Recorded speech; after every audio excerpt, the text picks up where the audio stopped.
Hello my friends, मैं doctor Imran Khan आपका स्वागत करता हूं सिविल प्रिपरेशन बीकानेर पर। और चलिए शुरू करते हैं आपके सफलता का सफ़र, आपके सिलेक्शन का सफ़र। जैसा कि आपको मालूम है, राजस्थान ज्योग्राफी की अपनी सीरीज चल रही है। और राजस्थान ज्योग्राफी की सीरीज में अपने राजस्थान की ज्योग्राफी का जो इंट्रोडक्शन वाला पार्ट है, जिसमें अपने ने राजस्थान की मैपिंग, नक्शा, शेप, आकृति, एरिया, क्षेत्रफल, अवस्थिति, लोकेशन, विस्तार, एक्सटेंशन के साथ साथ राजस्थान की सीमा, द बॉर्डर्स ऑफ राजस्थान, ये टॉपिक अपने ने कंप्लीट कर लिए। इसके बाद अपने कहाँ आ गए? फिजिकल डिविजन्स ऑफ राजस्थान पर, राजस्थान के भौतिक प्रदेशों में। ठीक है भाई, और अपने ने बिल्कुल अच्छे से समझ लिया था, नक्शे से समझ लिया था। आज वापस थोड़ा सा देख लेंगे कि राजस्थान जो है 4 भौतिक प्रदेश या 4 फिजिकल डिविजन्स में बंटा हुआ है। पहला, सबसे पहला कौन है? नॉर्थ वेस्ट डेजर्ट प्लेन, उत्तर पश्चिमी रेतीला मैदान। दूसरा है अरावली। तीसरा है पूर्वी मैदान, ईस्टर्न प्लेन्स। चौथा है दक्षिण पूर्वी पठारी प्रदेश, south east plateau region. Clear है भाई? और अपने ने इस सीरीज का जो पहला वीडियो था, किसका? राजस्थान के भौतिक प्रदेशों का। उसमें एक टेबल में तुलनात्मक अध्ययन या कंपैरेटिव स्टडी से बहुत ही अच्छे से कॉमन पॉइंट्स जो है वो बिल्कुल याद कर लिए। फिर हमने इस सीरीज में दूसरा, कौन सा? भौतिक प्रदेशों की सीरीज में जो दूसरा वीडियो था, उसमें हमने उत्तर पश्चिमी रेतीला मैदान या नॉर्थ वेस्ट डेजर्ट प्लेन जो है वो शुरू किया। और हमने देखा कहीं ना कहीं कि 25 सेंटीमीटर समवर्षा रेखा, 25 आइसोहाइट लाइन जो है, इस नॉर्थ वेस्ट डेजर्ट प्लेन को दो भागों में बांट देती है। ठीक है, जलवायु के आधार पे, वर्षा की मात्रा के आधार पे या तापमान के आधार पे। ठीक है, जो 25 सेंटीमीटर समवर्षा रेखा के पश्चिम वाला भाग है वो क्या है? शुष्कतम मरुस्थल, एरिड डेजर्ट। और 25 सेंटीमीटर और अरावली के बीच का, या मैं कहूं 25 सेंटीमीटर समवर्षा रेखा और 50 सेंटीमीटर समवर्षा रेखा के बीच का जो भाग है वो क्या कहलाता है? अर्ध शुष्क मरुस्थल। ठीक है, शुष्कतम मरुस्थल या एरिड डेजर्ट को हम भारत का महान मरुस्थल, ग्रेट इंडियन डेजर्ट भी कहते हैं। और ये जो अर्ध शुष्क मरुस्थल है, सेमी एरिड डेजर्ट है, इसे हम राजस्थान बांगर भी कहते हैं। शुष्क मरुस्थल, एरिड डेजर्ट, भारत का महान मरुस्थल, ये टॉपिक अपना कंप्लीट हो गया है। और आज देखिए हम नॉर्थ वेस्टर्न डेजर्ट प्लेन, उत्तर पश्चिमी रेतीले मैदान में अर्ध शुष्क मरुस्थलीय भाग को शुरू करेंगे। सेमी एरिड डेजर्ट को अपने आज शुरू करने वाले हैं, राजस्थान बांगर वाले भाग को। ने ये डिस्कस भी कर लिया था कि ये जो अर्ध शुष्क मरुस्थल है, सेमी एरिड डेजर्ट है, ये 4 भागों में बंटा हुआ है। घग्गर बेसिन, शेखावाटी, नागौर उच्च भूमि और लूनी बेसिन। उसमें से 3 नाम आपके सामने हैं, तो आप कहीं ना कहीं समझ गए कि आज के वीडियो में अपने घग्गर बेसिन, शेखावाटी और नागौर उच्च भूमि की बात करने वाले हैं। तो चलिए फिर से थोड़ा सा देखेंगे, और साथ ही आपको बता दूं, नोट्स आपके साथ रहेंगे, तो बिल्कुल नोट्स में लाइन टू लाइन चलेंगे और विद डायग्राम चलेंगे। बिल्कुल अच्छे से चीजें आपके समझ में आ जाने वाली है। तो पहले अपने वापस से थोड़ा सा नक्शे में देख लेते हैं भाई। तो कहीं ना कहीं आपको नक्शा बनाना आ गया होगा। ठीक है, क्योंकि बहुत प्रैक्टिस करवाई है मैंने। अब अपने उसमें एक बार टाइम नहीं देंगे, अपने सीधा चलते हैं कि राजस्थान का नक्शा है अपने सामने, कैसे अपने को देखना है कि अरावली कहाँ है। तो या तो दक्षिण में चले जाओ या इधर उत्तर की तरफ चले जाओ। चलो दक्षिण में चले जाओ तो सिरोही, सिरोही का ये उत्तर पश्चिमी भाग को छोड़ते हुए उदयपुर और राजसमंद को पूरा कवर करके, अजमेर को पूरा कवर करके यहाँ जयपुर तक आ जाओ। यहाँ अलवर और दौसा को कवर करना है आपको, अलवर और दौसा को कवर करना है। अजमेर की तरफ ये अरावली का विस्तार पतला हो जाएगा और फिर से फैलना शुरू करेगा नीचे की तरफ। और इस तरीके से उदयपुर को पूरा, लगभग पूरा कवर करना है। तो ये जो है, ये भाग राजस्थान के लगभग मध्य में ये अरावली अवस्थित है। ठीक है, और मैंने कल भी बताया था अभी, एक सारंगी जो होती है वाद्य यंत्र, ठीक है, उस आकृति में अरावली का विस्तार या एक्सटेंशन है। ठीक है, अपने को बात करनी है अरावली के पश्चिम में स्थित भाग की।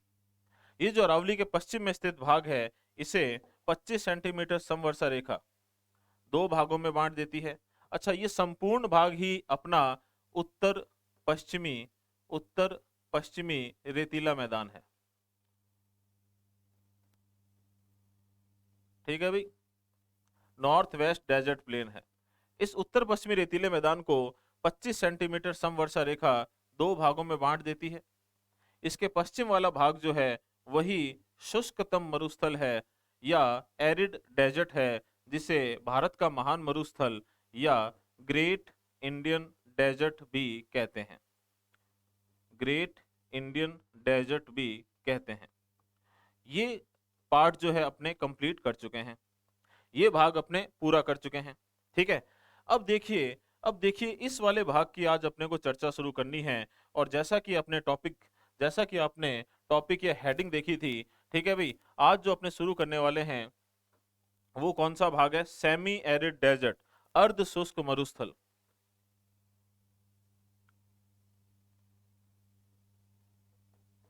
सेमी एरिड डेजर्ट, अर्ध शुष्क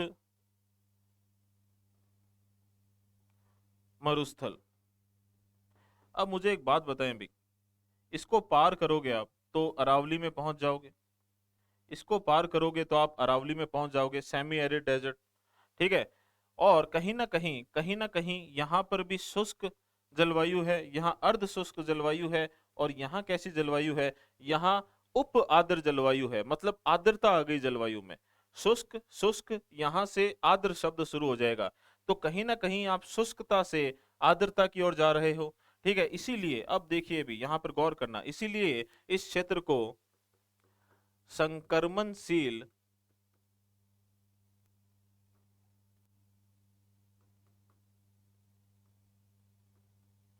जलवायुवीय क्षेत्र भी कहते हैं, संक्रमणशील जलवायुवीय क्षेत्र भी कहते हैं। ठीक है भी, ट्रांसवर्सल क्लाइमेटिक जोन भी ये एरिया कहलाता है। क्यों कहलाता है? क्योंकि जैसे ही आप इसको पार करोगे आप शुष्कता से राजस्थान में आर्द्रता के अंदर आ जाओगे। ठीक है भाई, तो थोड़ा सा ये भी ध्यान रखना भाई। इसका एक और नाम क्या है आप सबको पता है भाई, इसे ही राजस्थान बांगर कहा जाता है। It is also called as Rajasthan Bangar क्षेत्र। और बांगर क्यों कहा जाता है भाई? तो देखिए ध्यान से सुनना, ध्यान से सुनना। ऐसा माना जाता है कि प्राचीन काल में यहाँ पर एक नदी बहा करती थी, कौन सी? हाकरा नदी। ये हाकरा नदी जो है, ये हाकरा नदी जो है भाई यमुना और सरस्वती नदी से मिलकर बनती थी, या फिर आपने सुना होगा भी इस क्षेत्र में सरस्वती नदी बहती थी। ठीक है, और इस क्षेत्र में बहुत ज्यादा हरियाली हुआ करती थी। ये नागौर उच्च भूमि वाला क्षेत्र जो है ये ऊपर की तरफ उठता है, या यहाँ बदलाव होते हैं, नदी के प्रवाह क्षेत्र में बदलाव होता है, यमुना नदी गंगा की तरफ चली जाती है। ठीक है, और सरस्वती नदी जो है वो एक्सटेंट हो जाती है या विलुप्त हो गई। तो ये नदी कभी यहाँ पर मिट्टी लेकर आई थी, और ये मिट्टी कैसी हो गई? जलोढ़ मिट्टी, एलुवियल सॉइल, क्योंकि नदी के पानी के द्वारा आई थी, और ये वक्त के साथ पुरानी पड़ गई। और ओल्ड एलुवियल सॉइल को अपने क्या कहते हैं भाई? बांगर कहते हैं। ठीक है, क्या कहते हैं? बांगर कहते हैं। ठीक है, पुरानी जलोढ़ मिट्टी को अपने बांगर कहा जाता है, इसीलिए इस क्षेत्र को राजस्थान बांगर भी कहा जाता है। हालांकि मैं आगे चल के बताऊंगा मोर स्पेसिफिकली। ठीक है, मोर स्पेसिफिकली राजस्थान बांगर क्षेत्र, इसके अंदर एक और है, लेकिन इस संपूर्ण क्षेत्र को भी कुछ बुक्स में राजस्थान बांगर कहा जाता है। ठीक है, तो संक्रमणशील क्षेत्र है, ट्रांसवर्सल क्लाइमेटिक जोन है, साथ साथ में क्या है? राजस्थान बांगर कहलाता है। ये जो क्षेत्र है, यहाँ एवरेज एनुअल रेनफॉल कितना होता है? तो अपने को पता है भाई कि यहाँ एवरेज एनुअल रेनफॉल जो है वो 25 सेंटीमीटर से 50 सेंटीमीटर होता है। इसीलिए इसीलिए यहाँ की जलवायु या यहाँ के क्लाइमेट को अर्ध शुष्क कहा जाता है। ठीक है, सेमी एरिड कहा जाता है। यहाँ पर वनस्पति जो है वो स्टेपी वेजिटेशन पाई जाती है, या मैं कहूँ थॉर्नी बुशेज या कंटीली झाड़ियां पाई जाती है, या कंटीली झाड़ियों की अधिकता है। ठीक है, ये सारी चीजें आपको अच्छे से क्लियर है। ये क्षेत्र जो है खुद 4 भागों में बंटा हुआ है। इसका ये जो गंगानगर और हनुमानगढ़ वाला भाग है, ये इसका पहला भाग है जो घग्गर बेसिन कहलाता है। क्या कहलाता है? घग्गर बेसिन कहलाता है। इसके बाद ये जो चूरू, झुंझुनू और सीकर वाला क्षेत्र है, ये इसका दूसरा भाग है। ठीक है, ये इसका दूसरा भाग है जो शेखावाटी कहलाता है। क्या कहलाता है? शेखावाटी कहलाता है। इसके बाद ये नागौर और बीकानेर वाला जो भाग है, ये इसका तीसरा भाग है जो नागौर उच्च भूमि कहलाता है, जो नागौर उच्च भूमि कहलाता है। क्लियर है? और उसके बाद में जोधपुर, पाली, बाड़मेर, जालोर और ये उत्तर पश्चिमी सिरोही का जो क्षेत्र है, ये इसका चौथा भाग है, जो लूनी नदी की वजह से लूनी बेसिन कहलाता है।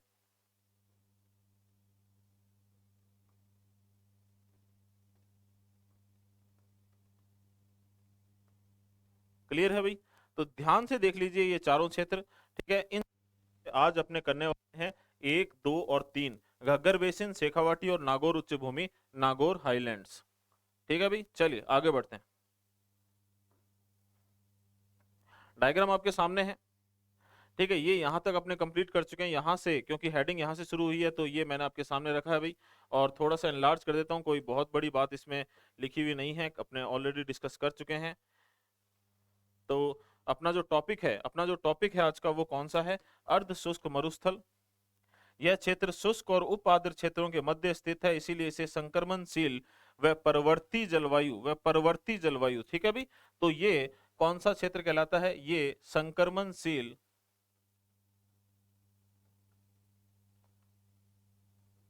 या परवर्ती जलवायु का क्षेत्र भी कहलाता है। और मैंने आपको बता दिया भी, इंग्लिश में इसे ट्रांसवर्स क्लाइमेटिक जोन कह सकते हैं। यहाँ औसत वार्षिक वर्षा 25 से 50 सेंटीमीटर होती है। और अर्ध शुष्क मरुस्थल को निम्न 4 क्षेत्रीय भागों में बांटा जा सकता है। ठीक है, कौन से क्षेत्रीय भागों में बांटा जा सकता है? इन्हीं की बात हो रही है। घग्गर बेसिन, ठीक है। उसके बाद में दूसरा भाग कौन सा है? शेखावाटी। तीसरा भाग कौन सा है? नागौर उच्च भूमि। और चौथा भाग कौन सा है? लूनी बेसिन।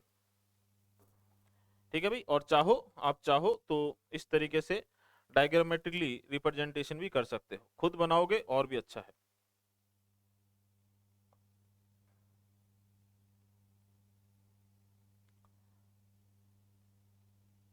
ठीक है भाई, ये लगभग लगभग अपना राजस्थान हो गया। इसमें ये अपनी अरावली हो गई, ये उत्तर पश्चिमी रेतीला मैदान, ये 25 सेंटीमीटर समवर्षा रेखा। और उसके बाद में देखिए बहुत ही आसान चीज है, ये अपना पहला भाग है, ठीक है, घग्गर बेसिन। ये अपना दूसरा भाग है शेखावाटी। ये अपना तीसरा भाग है कौन सा? नागौर उच्च भूमि। और ये अपना चौथा भाग है कौन सा? लूनी बेसिन। ठीक है भाई, ये इनमें से ये 3 भाग अपने को आज कंप्लीट करने हैं। चलिए भाई आगे बढ़ते हैं।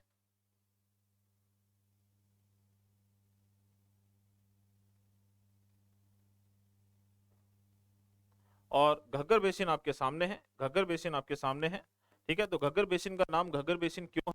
तो भाई सिंपल सी बात है, घग्गर नदी के अपवाह क्षेत्र में होने के कारण इसका नाम घग्गर बेसिन है। तो कहीं ना कहीं ये डायग्राम देख के आपको स्पष्ट, अपने को ये वाला जो डायग्राम है, ये वाला जो क्षेत्र है, इसी को अपने को बड़ा करके एनलार्ज करके देखना है। तो चलिए देखते हैं। और खुद भी अगर अपने बनाए इसे, अगर अपने खुद भी बनाए तो देखिए,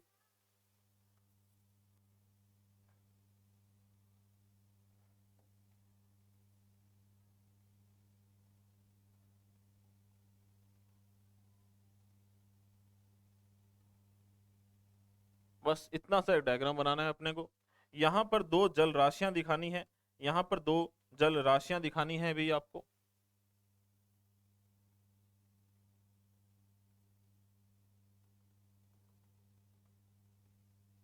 एक नहर है, इंदिरा गांधी नहर, और दूसरी घग्गर नदी है। ठीक है, तो चलिए शुरू कर चुके हैं अपने इसका पहला भाग। और पहला भाग कौन सा है? घग्गर बेसिन।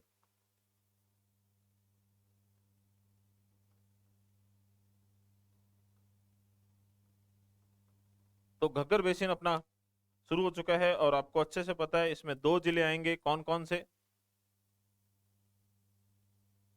गंगानगर, और दूसरा कौन सा आएगा? हनुमानगढ़। अब अपने को क्या करना है? अभी अपने को वही पॉइंट्स बना लेने हैं कि अपने को इसमें कितने पॉइंट्स पढ़ने हैं। तो देखते हैं इसमें अपना जो पहला पॉइंट पढ़ेंगे वो कौन सा है। जो अपने पहला पॉइंट इसमें पढ़ेंगे वो पॉइंट है योद्ध। वो पॉइंट कौन सा है? योद्ध।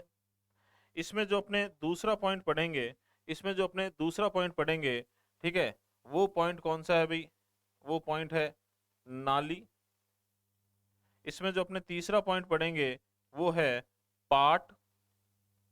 और इसमें अपने जो चौथा पॉइंट पढ़ेंगे, जो चौथा पॉइंट पढ़ेंगे वो है सेम समस्या। वो कौन सा है? सेम समस्या।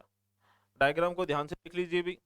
और यहां पर भी देखोगे तो आपको 4 पॉइंट दिखाई देंगे, योद्ध, ठीक है, नाली, पाट और सेम समस्या। और इनमें से मैंने आपको पहले ही बता दिया भाई, एक तो है इंदिरा गांधी नहर, IGNP, और दूसरी है घग्गर नदी, ठीक है भाई, IGNP और घग्गर नदी। यहाँ पर IGNP और घग्गर नदी अपना टॉपिक नहीं है, तो इसके बारे में अपने कोई ज्यादा डिस्कशन नहीं करने वाले, कहाँ से आ रही है, कहाँ तक जाएगी, वगैरह वगैरह। ये जो टॉपिक आएगा तब डिस्कस करेंगे। बस इतना सा ध्यान रख लो, ये दो बड़ी जल राशियां, वाटर बॉडी जो है इस क्षेत्र में मौजूद है, ठीक है। एक तो IGNP इंदिरा गांधी नहर परियोजना, और दूसरी इंदिरा गांधी नहर प्रोजेक्ट, ठीक है। और दूसरा क्या है? दूसरी है घग्गर नदी, घग्गर रिवर, ठीक है भाई। चलिए, सबसे पहले युद्ध क्षेत्र। तो देखिए राज तो देखिए राजस्थान का जो ये क्षेत्र है, या राजस्थान, राजस्थान मान लो, राजस्थान की सीमा क्षेत्र मान लो, पंजाब वाला क्षेत्र मान लो, ठीक है, ये भारत में उत्तर पश्चिम क्षेत्र में स्थित है। और भारत में उत्तर पश्चिमी क्षेत्र से ही ज्यादातर हमले होते थे। तो यहाँ पर बहुत सी क्षेत्रीय जातियां थी जो इससे परेशान होकर राजस्थान में दूसरे क्षेत्रों में जाकर बस गई, ठीक है। ये उत्तर पश्चिम का जो क्षेत्र है, जैसे थोड़ा सा आपको मैं इस तरीके से देखिए,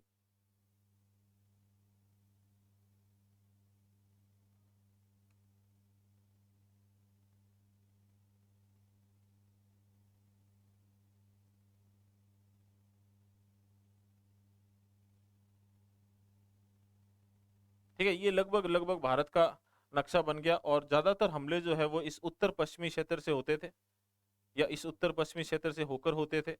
तो यहाँ से बहुत सारी जातियां जो है वो राजस्थान में या भारत में अन्य जगहों पर जाकर बस गई। और इन्हीं में से एक जाति थी योद्ध जाति, जो कहाँ पर आकर बस गई? उत्तरी राजस्थान में, ठीक है, जो ये गंगानगर और हनुमानगढ़ वाला क्षेत्र है, गंगानगर और हनुमानगढ़ वाला क्षेत्र है भाई, ठीक है। और इसी वजह से, इस योद्ध जाति के निवास स्थान की वजह से ही ये क्षेत्र जो है वो योद्ध क्षेत्र के नाम से जाना जाता है। तो योद्ध क्षेत्र कौन सा है? हनुमानगढ़ और गंगानगर वाला जो क्षेत्र है उसे योद्ध क्षेत्र भी कहते हैं, जैसे बीकानेर को जांगल प्रदेश भी कहा जाता है, ठीक है भाई। तो योद्ध जाति का निवास होने के कारण यह योद्ध क्षेत्र कहलाया। 295 में 295 में यहाँ भूपत भाटी जो है, यहाँ भूपत भाटी जो हैं भाई, उन्होंने भटनेर दुर्ग की स्थापना की। किसकी स्थापना की? भटनेर के किले की स्थापना की। आपने देखा होगा हनुमानगढ़ में, ठीक है, बहुत अच्छी स्थिति में तो नहीं है, लेकिन भटनेर दुर्ग है भाई। और कहीं ना कहीं सबसे ज्यादा हमले झेलने वाले दुर्गों में से एक है। तो ये भटनेर का जो किला है, इसी वजह से ये क्षेत्र भटनेर कहलाने लगा। 1805 में, जैसे आप नोट्स में भी देखोगे, 1805 में मंगलवार के दिन, ठीक है, बीकानेर के, तो भी 1805 में मंगलवार के दिन बीकानेर के कौन? सूरत सिंह जो हैं, बीकानेर के सूरत सिंह जो हैं, वो यहाँ पर हमला करते हैं, ठीक है, और इसे जीत लेते हैं। तो भाई मंगलवार के दिन इस किले को जीता था उन्होंने, इसीलिए हनुमान जी के दिन की वजह से इसका नाम हनुमानगढ़ रख दिया गया। तो ये क्षेत्र आगे चलकर हनुमानगढ़ कहलाने लगा। योद्ध क्षेत्र फिर क्या कहलाया? भटनेर। उसके बाद मंगलवार के दिन जीता था, इसीलिए हनुमानगढ़ कहलाया, ठीक है भाई।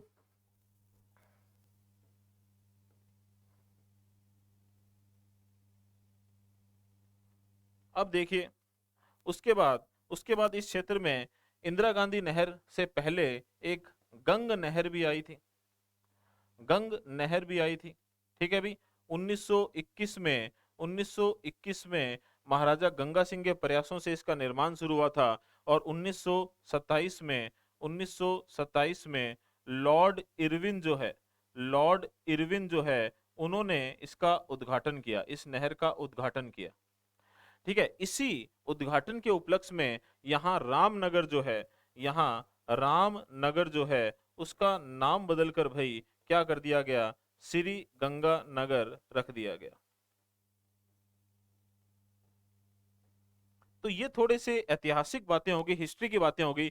तो कहीं ना कहीं कुछ नाम है कि इस क्षेत्र को योद्ध क्यों कहा जाता है, क्योंकि यहाँ योद्ध जाति का निवास था।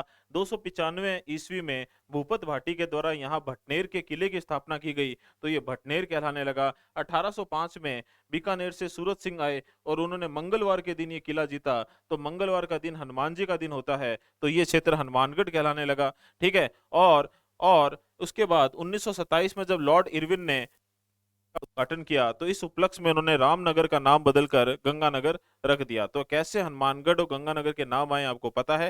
हालांकि आपको पता है भी, आगे चलकर आजादी के पश्चात ये गंगानगर जिला बनता है, श्री गंगानगर जिला बनता है, और हनुमानगढ़ बाद में इससे इससे अलग होकर एक नया जिला बनता है। चलिए वो आप इंटीग्रेशन ऑफ राजस्थान या राजस्थान देख लोगे भाई।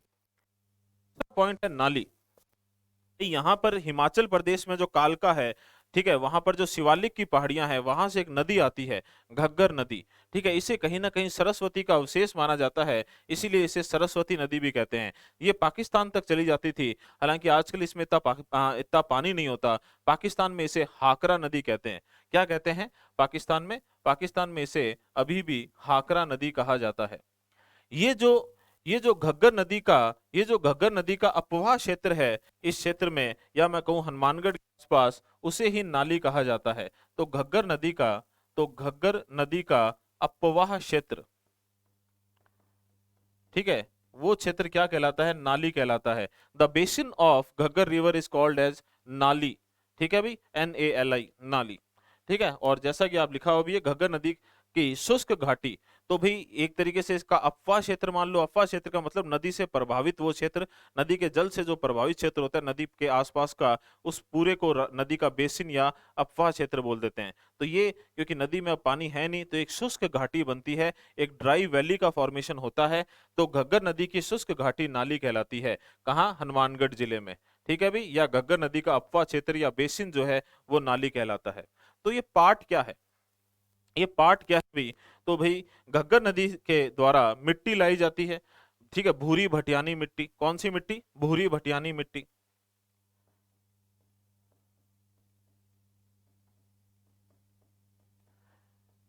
भूरी भटियानी मृदा, ठीक है, इससे एक उपजाऊ मैदान का, इससे एक फर्टाइल प्लेन का फॉर्मेशन होता है, जिसे पाट कहते हैं। और इस पाट में चावल की खेती की जाती है। क्या, किसकी खेती की जाती है, चावल की खेती की जाती है, या राइस कल्टीवेशन किया जाता है। और राइस में भी ध्यान रखना भी, कौन सा राइस, बासमती चावल। ठीक है भाई, तो यहाँ देखोगे कि घग्गर नदी द्वारा हनुमानगढ़ जिले में निर्मित मैदान जो है, मैदान भी कैसा, तो ध्यान रखना, फर्टाइल प्लेन, फर्टाइल प्लेन। ठीक है भाई, फर्टाइल प्लेन, या फिर आप कह सकते हो भी उपजाऊ मैदान का निर्माण, उपजाऊ मैदान का निर्माण किया जाता है, जिसे पाट कहा जाता है। और यहाँ चावल या राइस कल्टीवेशन किया जाता है, और चावल भी कौन सा, बासमती चावल। चौथा पॉइंट अपने ने यहाँ से डिलीट कर दिया था, कोई बात नहीं, अब अपने लेंगे भी। और इसी इसी क्षेत्र में एक समस्या जो है उत्पन्न हुई, कौन सी, सेम समस्या।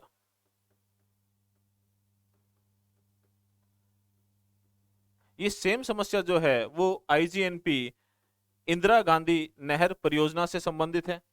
इंदिरा गांधी जो नहर है वो हरीके बैराज, पंजाब में कपूरथला में है भी, कपूरथला पंजाब में हरीके बैराज, जहां सतलज नदी और व्यास नदी का संगम होता है, वहां से ये नहर आती है राजस्थान में। और मुख्यतः राजस्थान के उत्तरी भाग, ठीक है, गंगानगर हनुमानगढ़ क्षेत्र, ठीक है भाई, यहाँ से हनुमानगढ़ से एंट्री करती है। ठीक है, हनुमानगढ़ से एंट्री करती है गंगानगर, बीकानेर, बीकानेर के बाद जैसलमेर, और जैसलमेर से बाड़मेर में गडरा रोड तक जाती है। जब शुरुआती स्तर पर इस नहर का पानी हमें मिलने लगा, तो हमने भाई अनियमित सिंचाई क्या की, अनियमित सिंचाई। ठीक है भाई,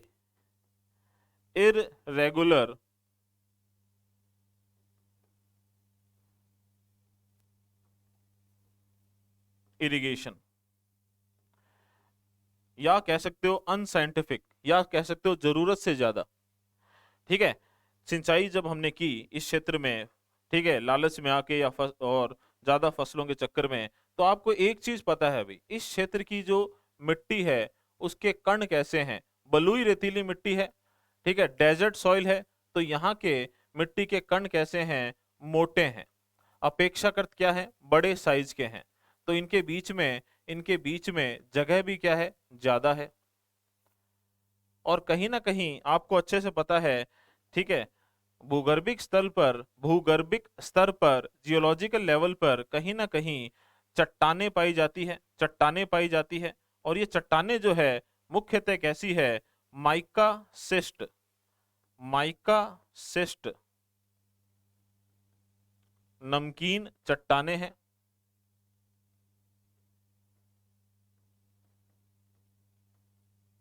या मैं कहूं कि ये सॉल्टी रॉक्स हैं, क्योंकि यहाँ कभी टेथिस सागर हुआ करता था, और चट्टानों के ऊपर यहाँ पर कहते हैं ना अंडरग्राउंड वाटर, जियोलॉजिकल वाटर या भूगर्भिक वाटर है, ठीक है, भूगर्भिक जल है। और जब ये सिंचाई हुई तो जब अतिरिक्त जल जो दिया गया, अतिरिक्त जल, जरूरत से ज्यादा पानी जो जो है वो सिंचाई के लिए इस्तेमाल किया गया, तो ये पानी कहाँ गया, सीधा नीचे की तरफ। और इससे ये जल स्तर जो है वो धीरे धीरे ऊपर उठने लगा, ये जल स्तर धीरे धीरे ऊपर उठने लगा। और उसके बाद देखिए, ये जो मिट्टी के कणों के बीच की जो जगह है, ये कहीं ना कहीं इस तरीके से नलिकाओं का काम करने लगी। किसका काम करने लगी, नलिकाओं का काम करने लगी, ठीक है। और ये जो जल है इन नलिकाओं में ऊपर की तरफ उठ गया। भाई एक चीज ध्यान रखना, जल या तरल पदार्थ का एक गुण होता है कि अगर आप उसमें कोई नलिका जैसी चीज डालोगे तो वो ग्रेविटी या गुरुत्वाकर्षण के विपरीत उसमें ऊपर की तरफ उठ जाएगा। कभी किया होगा आपने, पेट्रोल की टंकी में एक पाइप डाल के हल्का सा चूस के अपने छोड़ देते हैं तो लगातार प्रवाह बना रहता है। तो यहाँ पर देखिए, यहाँ पर एक बल जो है वो उत्पन्न होता है, जिसे जिसे अपने कैपिलरी जिसे अपने कैपिलरी मोशन कहते हैं।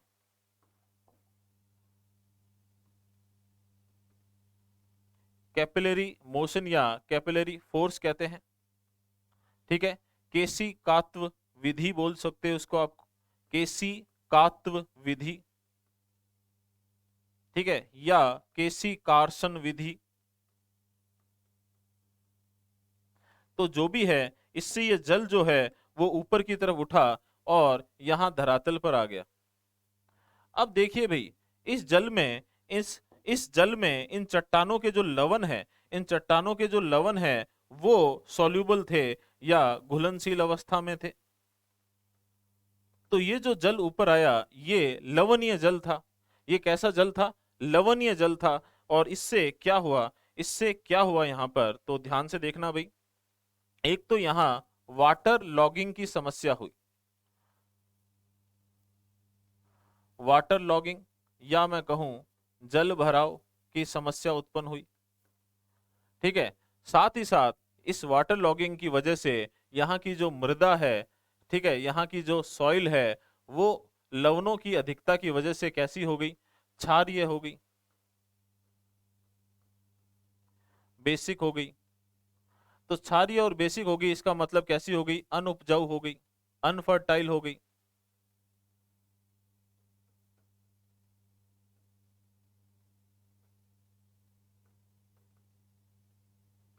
ठीक है, उससे यहाँ वनस्पति जो है, वेजिटेशन जो है उसका, वो धीरे धीरे क्या होने लगी, उसका नाश होने लगा, धीरे धीरे खत्म होने लगी, डिग्रेड होने लगी वनस्पति, वेजिटेशन, पेड़ पौधे जो होते हैं।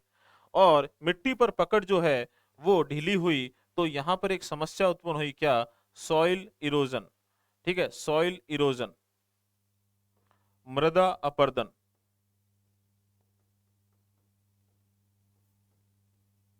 ठीक है। और इस समस्या से, और इसे ही कहते हैं सेम समस्या, इस पूरी चीज को क्या कहते हैं, सेम समस्या।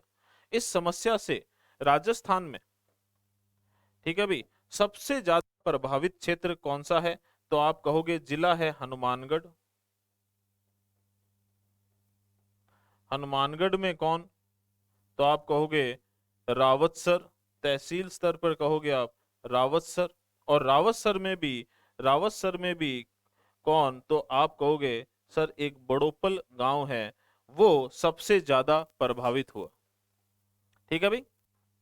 तो अगर आप देखोगे तो यहाँ नोट्स में है भी आईजीएनपी क्षेत्र जल रिसाव। जल रिसाव मतलब एक्स्ट्रा पानी जो है वो रिस गया या वेस्ट होकर या पृथ्वी के जो अंदर गया, ये वापस से ऊपर आया। तो जल रिसाव से दलदली भूमि का निर्माण हुआ, तो वाटर लॉगिंग हुई थी, जल भराव हुआ, उससे दलदली क्षेत्र का निर्माण हुआ। इस दलदली भूमि में केसी कार्सन क्रिया कैपिलरी मोशन से भूमिगत लवण धरातल पर जमा हुए, मिट्टी की क्षारकता में वृद्धि हुई, बेसिक नेचर जो है वो बढ़ गया। इस इसे इससे मृदा अपरदन हुआ और इस अपरदन को सेम समस्या कहा गया। ठीक है। प्राकृतिक उपचार इसका जिप्सम का छिड़काव है, बात करेंगे अभी।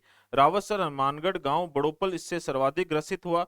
और घग्गर बेसिन में, अच्छा ये तो भूरी बटियारी मिट्टी मिट्टी है, अपने ने कर लिया। ठीक है। तो ये सारे पॉइंट्स आपको मिल जाएंगे अभी सेम समस्या के अंदर। सबसे ज्यादा प्रभावित क्षेत्र कौन सा है? याद कर लेना, हनुमानगढ़, रावतसर, रावतसर बड़ोपल गांव। तो अगर आप रावतसर साइड में कभी गए हो पुराने टाइम में, हो सकता है अभी आप में से देख रहे हो तो उस समय हो सकता है कोई पैदा ही नहीं ना हुआ हो, कोई बहुत छोटा हो, लेकिन मुझे याद है कि मैं अपने गांव बहादरा जाया करता था, तो रावतसर से कई बार होके जाया करते थे हम। तो रावतसर में यूं लगता था कि दोनों तरफ जो है वो समुद्र या नदी सी है बड़ी सी, बीच में जो है सड़क है। क्यों? क्योंकि जल रिसाव या वाटर लॉगिंग की वजह से बहुत सालों तक वहां पानी भरा रहा था, और उससे बहुत बड़े स्तर पर वो पूरी की पूरी जमीन जो है वो खराब हो गई थी। तो रावतसर के अगर आपका कोई जानकार है पुराने लोग, तो उनसे पूछना ये समस्या कितनी भयानक थी उनके लिए। ठीक है। तो भाई ध्यान, ऐसा नहीं है कि आईजीएनपी की वजह से हुई, ये एक तरीके से जरूरत से ज्यादा सिंचाई की वजह से हुई। ठीक है। हुआ क्या कि ये जो भूगर्भिक जल है, ये घुलनशील लवण वाला जल है, ये ऊपर आ गया, इससे दलदली क्षेत्र उत्पन्न हुआ, और आखिरकार क्या हुआ? मृदा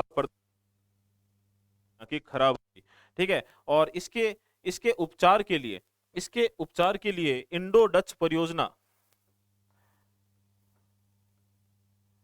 इंडो डच योजना जो है भाई, नीदरलैंड डच जो है वो कहलाता है वहां, उसके सहयोग से योजना चलाई गई। ठीक है। इसमें क्या किया गया? तो इसमें एक तो सफेदे के वृक्ष, ठीक है, जिन्हें यूकेलिप्टस भी कहते हैं भाई। ठीक है। स्पेलिंग हो सकता है गलत हो जाए, चेक कर लेना, कोई बात नहीं, आप समझ गए। सफेदे के वृक्ष एक पेड़ होता है भी सफेद तने का, बहुत ऊंचा। ठीक है। उसे कहीं ना कहीं पर्यावरण का दुश्मन कहा जाता है। क्यों कहा जाता है? क्योंकि वो इतनी तेजी से पानी खींचता है। ठीक है। क्योंकि पेड़ के अंदर भी ये जो जल जो है वो जड़ों के द्वारा पत्तियों तक पहुंचता है, वो भी कैपिलरी मोशन से ही पहुंचता है, और उसमें बहुत ज्यादा लंबाई का पौधा है, तो ये बहुत फोर्स से पानी लेता है, तो आसपास की किसी वनस्पति को पानी लेने नहीं देता। तो इसी वजह से रेगिस्तान में नहीं उगाया जाना चाहिए, लेकिन यहाँ क्यों उगाया गया? क्योंकि यहाँ पे जल ही समस्या थी। ठीक है। तो बड़े लेवल पे यहाँ पर सफेदे के वृक्ष उगाए गए, और साथ ही देखिए जिप्सम का छिड़काव किया गया। जिप्सम जो है उसके पाउडर का छिड़काव किया गया। तो जिप्सम जो है वो एक लवण, सॉरी, एक खनिज है। ठीक है। और जिप्सम का छिड़काव क्यों करते हैं? तो क्षारीय मृदा बेसिक सॉइल के उपचार के लिए करते हैं। इसीलिए इसीलिए भी उर्वरक खनिज इसीलिए इसे उर्वरक खनिज, ठीक है भाई, या फर्टाइल मिनरल भी कहा जाता है। चलिए, ठीक है, तो थोड़ा सा ध्यान रखना भी। और ये भी मैंने आपको बता ही दिया था कि ये जो पाट क्षेत्र है, यहाँ पे मिट्टी ओल की खेती की जाती है, भी कौन? बासमती। लिए भी आई होप ये पॉइंट एक बिल्कुल क्लियर हो गया। तो घग्गर बेसिन अपना कंप्लीट। अब अपने चलते हैं दूसरे पॉइंट पे, और अपने को पता है अपने को कहाँ आना है। घग्गर बेसिन घग्गर बेसिन से, ठीक है, आप इस तरफ आओगे। ठीक है। तो आपको किस तरफ? थोड़ा पूर्व में, तो आपको शेखावाटी क्षेत्र मिलेगा। कौन सा क्षेत्र मिलेगा? शेखावाटी क्षेत्र। तो चलिए शुरू करते हैं शेखावाटी क्षेत्र।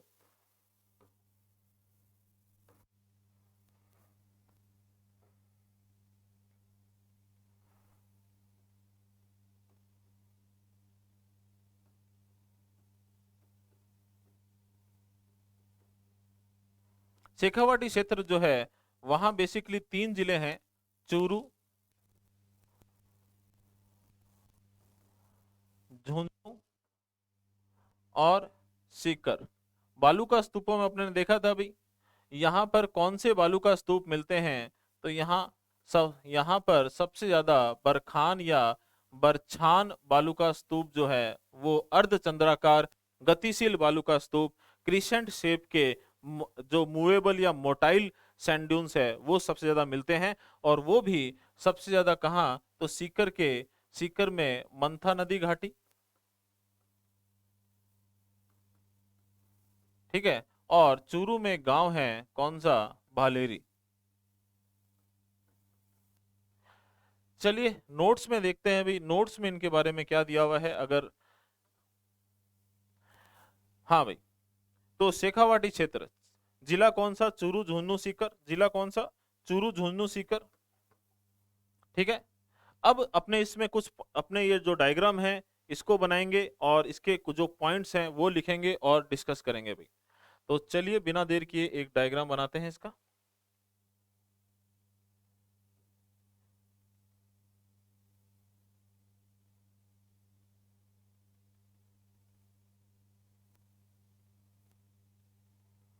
कहीं ना कहीं मैंने आपको इसी तरीके से बताया था कि अर्धचंद्राकार आकृति का जिला है, ठीक है, कौन सा, सीकर।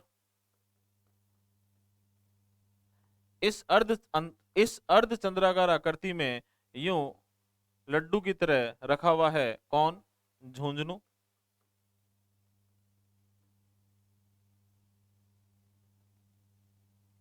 ठीक है, और ऊपर ढक्कन की तरह ढका हुआ है वो जिला कौन सा है, चूरू, ठीक है।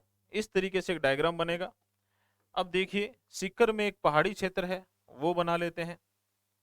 हालांकि आगे चल के देखेंगे सीकर में बहुत से पहाड़ी क्षेत्र है, लेकिन अभी अपने जिस पहाड़ी क्षेत्र की बात कर रहे हैं वो है खंडेला की पहाड़ियां, ठीक है। इस खंडेला की पहाड़ियां से अभी याद कर लीजिए 2 नदियां निकलती है,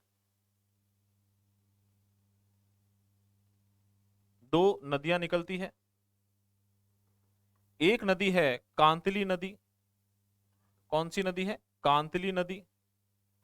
ये झुंझुनू को ठीक बीच में से काटती हुई चूरू की सीमा से ठीक पहले समाप्त हो जाती है, चूरू में प्रवेश नहीं करती। एक नदी है खंडेला नदी,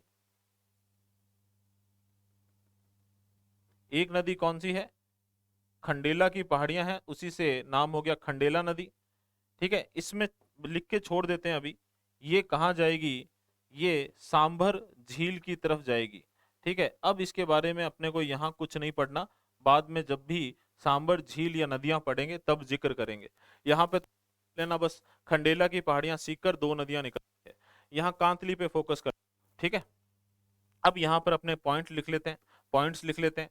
पहला पॉइंट जो है अपना वही है कि इस क्षेत्र को शेखावाटी क्यों कहा जाता है।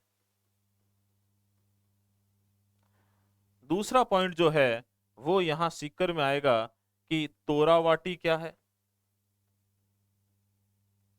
ठीक है भाई।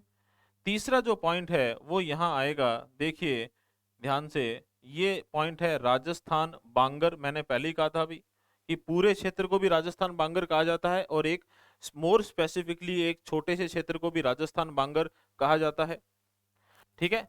और इसमें क्या पॉइंट आएंगे भी, तो चलिए देखते हैं। अगला जो है वो है आंतरिक प्रवाह का क्षेत्र, आंतरिक जल प्रवाह का क्षेत्र, internal water flow, internal water flow region कहलाता है ये क्षेत्र। तो देखेंगे क्यों कहलाता है। इसके बाद में बीड़ क्षेत्र, बीड़ क्या है। इसके बाद में इस क्षेत्र में सर क्या कहलाते हैं। ये जो सर लिखा है ये क्या है, ठीक है। इसके बाद में जोहड़, जोहड़ या नाड़ा क्या है। इसके बाद में देखिए थोड़ा सा यहाँ आइए, ये जो क्षेत्र है बेसिकली अगर ये चूरू है, ये चूरू है, तो यहाँ कहीं हनुमानगढ़ होगा और यहाँ कहीं बीकानेर होगा, ठीक है। और इसके बीच में ही अपना 8वां पॉइंट आएगा, ठीक है भाई, कौन सा? थली।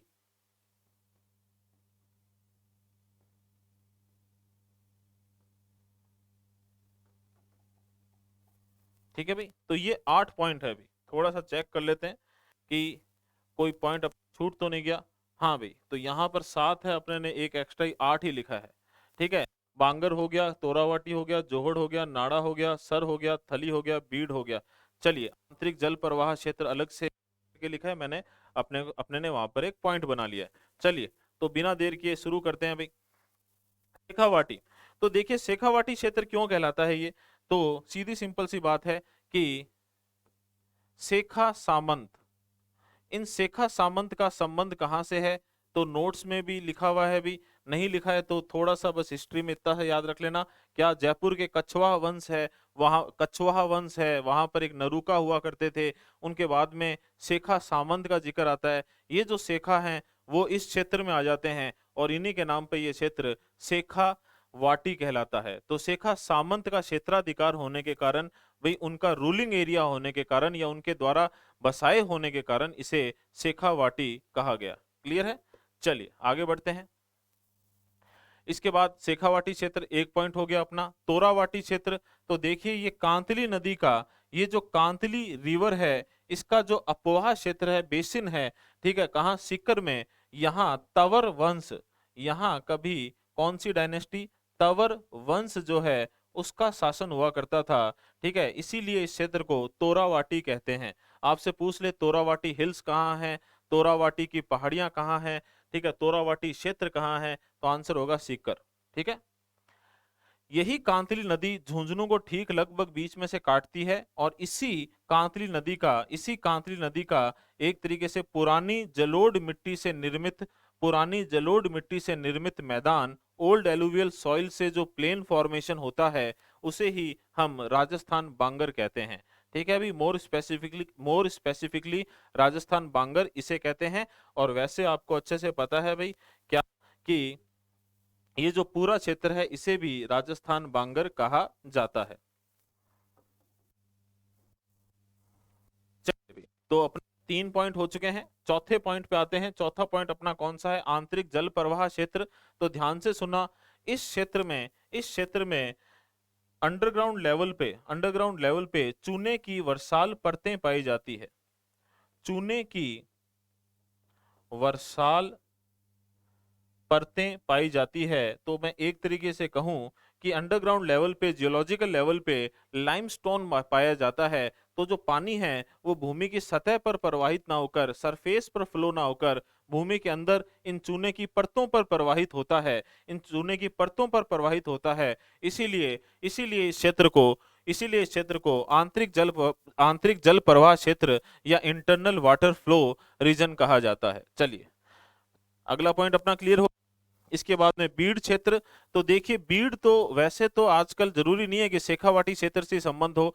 बीड़ क्षेत्र बेसिकली किसे कहा जाता है? गांव या कस्बे के बाहर का वो क्षेत्र जो कॉमन गुड्स में आता है, जिस पर सभी का अधिकार होता है। चारागाह भूमि या घास का मैदान, जिस पर गांव के लोग जो है वो पशु चारण में यूज लेते हैं बेसिकली। जैसे बीकानेर में भी जोहड़ बीड़ क्षेत्र है।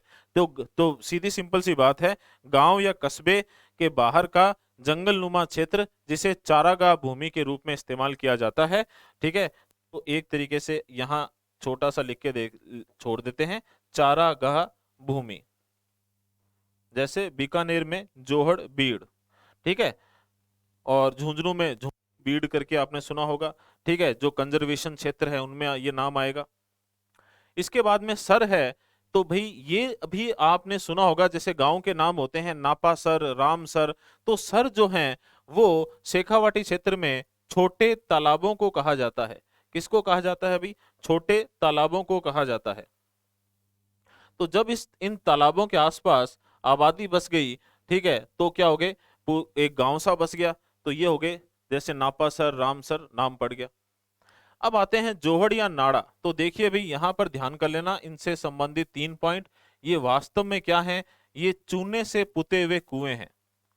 चूने से पुते, मतलब लाइमस्टोन या चूना जो है आंतरिक सतह पर पोता जाता है, लिपाई की जाती है। चूने से पुते हुए क्या हैं? वेल्स हैं, कुएं हैं। ठीक है भाई। इनके जल का उपयोग जो है, इनके पानी का जो उपयोग है मुख्यतः किसमें किया जाता है? सिंचाई में किया जाता है। किसमें उपयोग करते हैं? सिंचाई में करते हैं। ठीक है। और अब एक छोटी सी चीज, ये जो जोहड़ है, ये जो जोहड़ है, अकेला अगर जोहड़ की बात करें तो ये कच्चे कुएं होते हैं, और ये जो नाड़ा है ये पक्के कुएं होते हैं। ठीक है। ये प्राइमरी वेल्स हैं, ये वेल स्टैब्लिश बोल सकते हो, पक्के कुएं हैं। ठीक है। अच्छा, एक चीज और, इस क्षेत्र में जोहड़ संरक्षण प्रोग्राम चलाया जा रहा है। जोहड़ संरक्षण कार्यक्रम जो है वो चलाया जा रहा है। ठीक है। किसके नेतृत्व में चलाया जा रहा है? तो अलवर के राजेंद्र सिंह के नेतृत्व में। ठीक है। ये राजेंद्र सिंह वैसे कहां से हैं? तो भाई आंसर है अलवर से हैं, लेकिन ये शेखावाटी क्षेत्र में, सीकर वाले क्षेत्र में जो जोहड़ संरक्षण का कार्यक्रम चला रहे हैं, जल संरक्षण से जुड़े हुए हैं। इन्हें वाटर मैन भी कहा जाता है, इन्हें वाटर मैन भी कहा जाता है।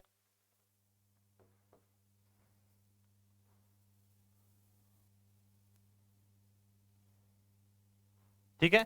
और इस क्षेत्र में इनके विशेष योगदान की वजह से इन्हें बहुचर्चित पुरस्कार, मैगसेसे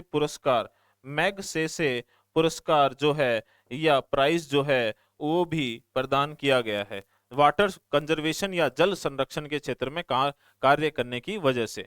ठीक है। तो आप मुझे कमेंट बॉक्स में बताएं ये जो पुरस्कार है वो कौन सा देश प्रदान करता है। ठीक है भाई। और एक छोटी सी चीज, इस पे अपने वापस से डिटेल में चर्चा करेंगे जल संरक्षण विधियों में, वाटर कंजर्वेशन टेक्निक्स, जब अपने पूरा एक वीडियो लेके आएंगे उसमें अलग से चर्चा करेंगे, और उस समय इसका आंसर भी करूंगा कि ये प्राइज जो है, पुरस्कार जो है, वो कौन सा देश प्रदान करता है। लेकिन कमेंट बॉक्स में आपको चाहे सर्च करके आंसर करना पड़े, आंसर जरूर कीजिए भाई। तो चलिए आगे बढ़ते हैं। तो यहां पर अपने देख चुके हैं कि 7 पॉइंट हो चुके हैं, अपना 8वां पॉइंट वहां अपना इंतजार कर रहा है, थली। तो ये थली क्या है? तो चूरू, हनुमानगढ़ और बीकानेर, चूरू, हनुमानगढ़ और बीकानेर के सीमावर्ती क्षेत्र में एक उपजाऊ क्षेत्र पाया जाता है। क्या पाया जाता है? एक उपजाऊ क्षेत्र पाया जाता है, जिसे हम क्या कहते हैं? थली कहते हैं। ठीक है भाई। तो ये डायग्राम है आपके सामने, और सारे पॉइंट्स एकदम क्लियर हैं। चाहो तो स्क्रीनशॉट ले लो और अच्छे से याद कर लेना भाई। और कहीं ना कहीं अगर हम नोट्स के अंदर देखें तो ये सारे पॉइंट आपको मिलेंगे। बांगर, झुंझुनू, कांतली नदी द्वारा निर्मित पुराना जलोढ़ मैदान, old alluvial plain, Torawati Sikar में है। कांतली नदी जो है यहाँ पर तंवर राजवंश का क्षेत्राधिकार, इसलिए तोरावाटी कहलाया। जोहड़ कच्चे कुएं हैं। जोहड़ संरक्षण कार्यक्रम से राजेंद्र सिंह अलवर जुड़े हुए हैं। नाड़ा, शेखावाटी के पक्के कुएं हैं। लेकिन अब आपको पता है चूने से पुते हुए कुएं हैं, इनके पानी का उपयोग सिंचाई या इरिगेशन में किया जाता है। सर शेखावाटी में छोटे तालाबों को कहते हैं। थली जो है चूरू, हनुमानगढ़, बीकानेर का सीमावर्ती उपजाऊ क्षेत्र है। बीड़ शेखावाटी क्षेत्र में स्थित घास के मैदान, चारागाह भूमि बीड़ कहलाती हैं। और यहाँ पर इस शेखावाटी क्षेत्र में जमीन के नीचे चूने की वर्षाल परतें पाई जाती है। तो पानी जो है वो सतह के ऊपर प्रवाहित ना होकर सतह के भीतर इन चूनों की परतों पर प्रवाहित होता है, इसीलिए इसे आंतरिक जल प्रवाही क्षेत्र कहते हैं। ठीक है भाई।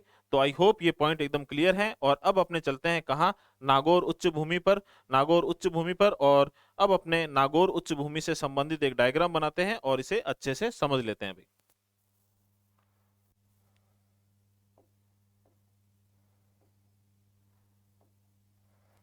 तो यहाँ पर देखेंगे नागौर उच्च भूमि, उसका डायग्राम पीछे रह गया, कोई बात नहीं, अपने यहाँ बना लेते हैं।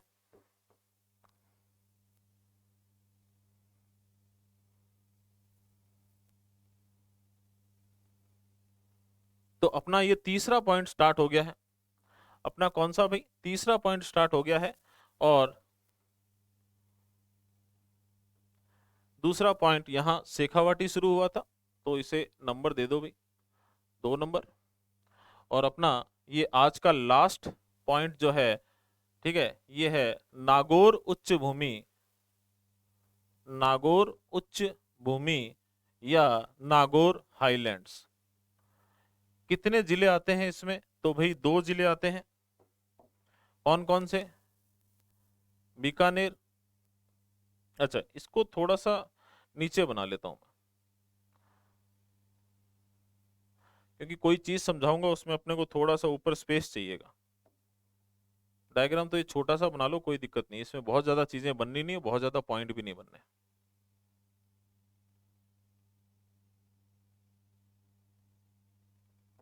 ठीक है, दो जिले कौन से? बीकानेर, और दूसरा जिला कौन सा? नागौर। ठीक है, ये दो जिले आते हैं भाई। पॉइंट इसमें क्या हो जाएंगे? तो पहला पॉइंट तो ये हो जाएगा भाई, ये जो बीकानेर है, और अपने जो पहला पहला वीडियो था उसी में देख चुके हैं कि इसे जांगल प्रदेश भी कहा जाता था, और कहीं ना कहीं इस जांगल प्रदेश की जो राजधानी है वो अही छत्रपुर कहलाती थी।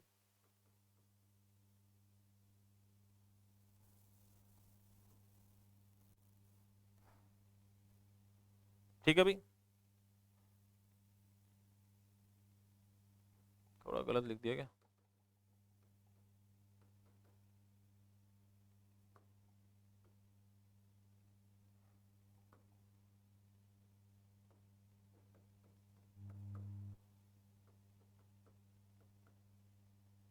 ठीक है भाई, देख लेना भाई, हिंदी में लगभग ऐसे ही लिखते होंगे। ठीक है, जांगल प्रदेश, अही छत्रपुर। ठीक है, और अपना जो दूसरा पॉइंट आएगा, दूसरा जो पॉइंट आएगा वो नागौर क्षेत्र में कुछ अवशिष्ट पहाड़ियां हैं जिनको श्रेणियां कहते हैं। अपना जो तीसरा पॉइंट आएगा वो हार्डपन आएगा। ठीक है, तो अपने ऐसा करेंगे, पहले हार्डपन ले लेंगे, बाद में लास्ट में श्रेणियां ले लेंगे। तो किस कैसे भी ले लो, अपने को समझने से मतलब है। तो सबसे पहले जांगल प्रदेश, तो अपने को पता है भी महाभारत कालीन नाम है। महाभारत काल में माद्रे जांगल, माद्रे जांगल नाम मिलता है। कुरु जांगल उस समय का एक नाम मिलता है, तो कुरु क्षेत्र से संबंधित है। लेकिन ये जो जांगल है वो कंटीली झाड़ियों की अधिकता की वजह से, कंटीली झाड़ियों के वनों की अधिकता की वजह से राजस्थान में बीकानेर वाला जो क्षेत्र है इसे जांगल प्रदेश कहा जाता था। इस जांगल प्रदेश की राजधानी अही छत्रपुर, अही छत्रपुर हुआ करती थी भाई। क्या होती थी? अही छत्रपुर हुआ करती थी।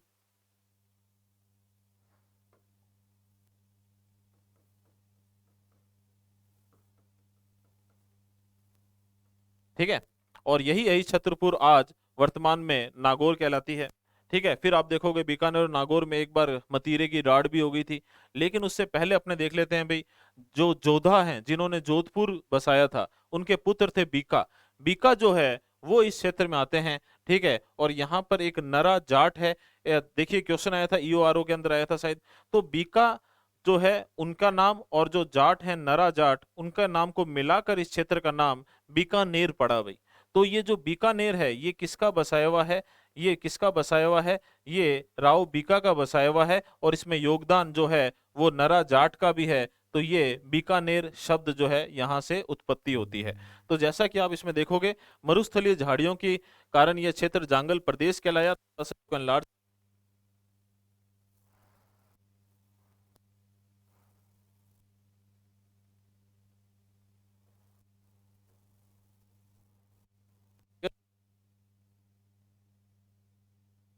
ध्यान से, ठीक है, स्थलीय झाड़ियों की वजह से जांगल प्रदेश कहलाया।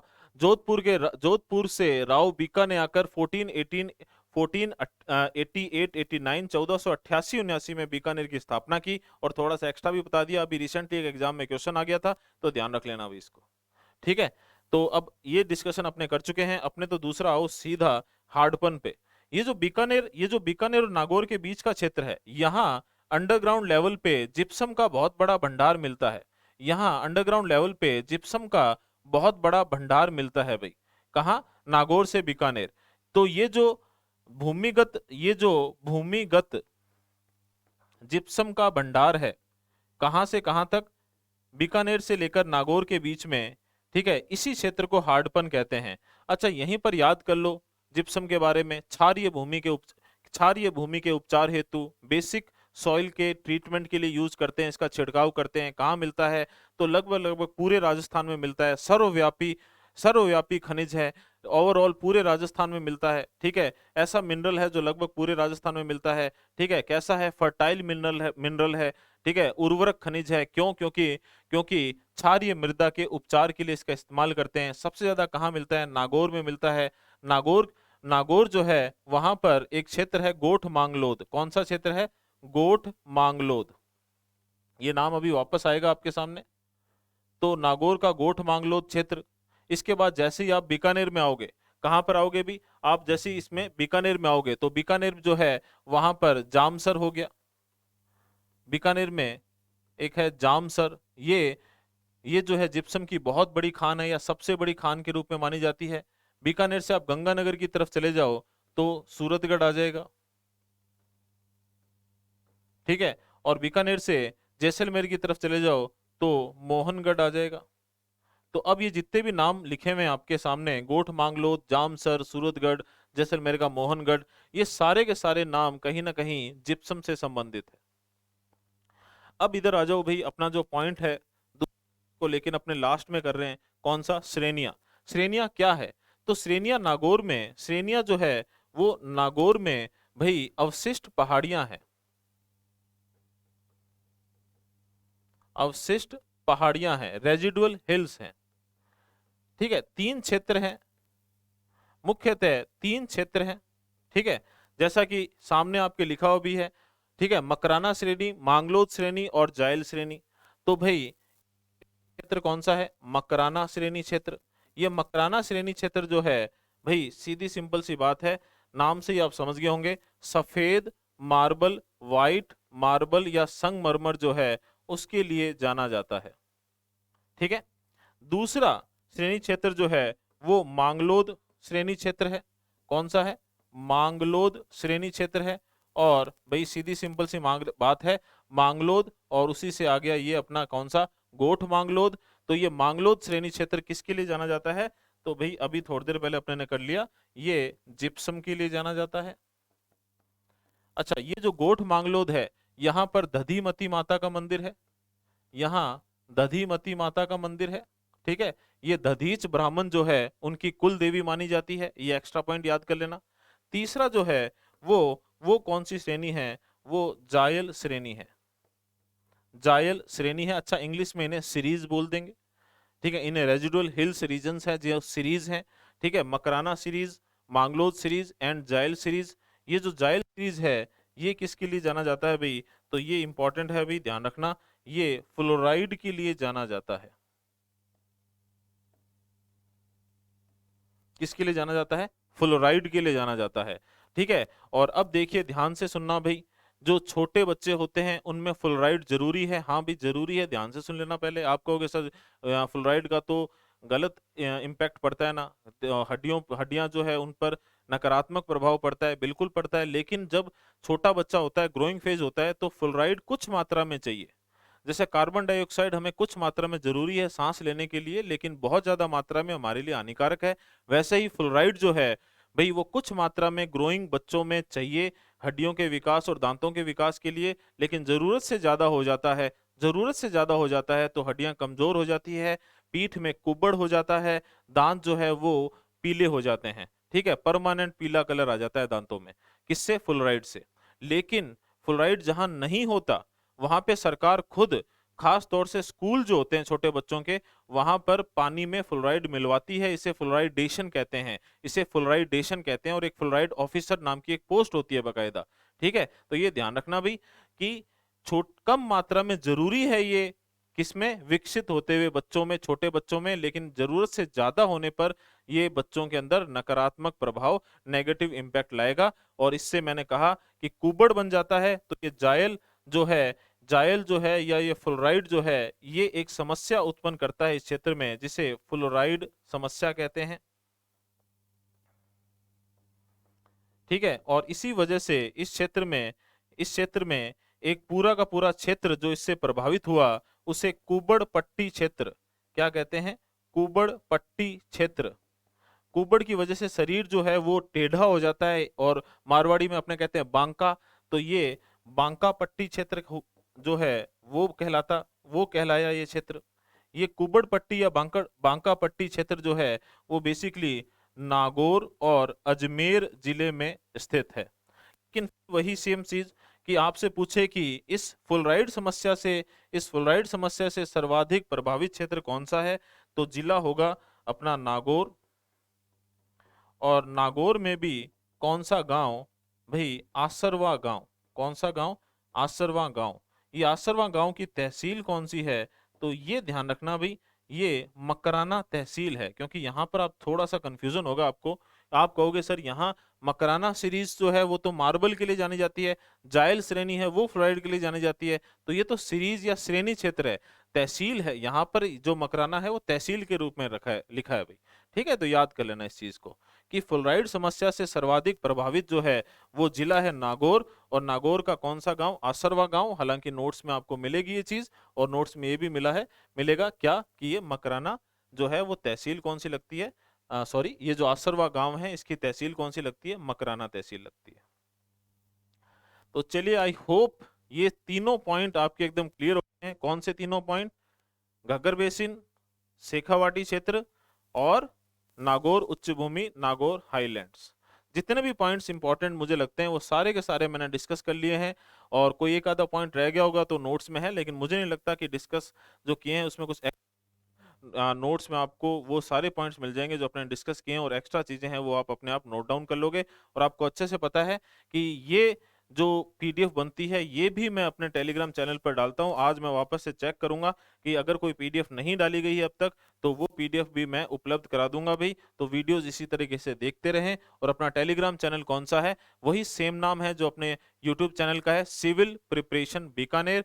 तो इसी तरीके से साथ में बने रहिए, मैं आपके लिए मेहनत करता रहूंगा और आप अपने लिए मेहनत कीजिए। और आपका जो सिलेक्शन है वही मेरी गुरु दक्षिणा होगा भाई। ठीक है, तो मिलते हैं नेक्स्ट वीडियो में। और थोड़ा सा बता देता हूं कि अपने ने क्या किया है, तो ध्यान से देखना भी ये सारे डायग्राम्स, और इनके आपने ले लिए होंगे कहीं ना कहीं, आपको पता है नागौर उच्च भूमि, ठीक है, उसके बाद शेखावाटी क्षेत्र, और अपने ने उससे पहले जो घग्गर बेसिन किया था, तो ये इंडो डच योजना क्या है पता है, सेम समस्या। ठीक है, ये जो घग्गर बेसिन का है वो, साथ में नोट्स जो हैं वो आपके सामने हैं। ठीक है, डायग्राम सारे आपके सामने हैं, मैप आपके सामने है। तो बिल्कुल अच्छे से आपको एकदम ये तीनों पॉइंट हो चुके हैं आई होप।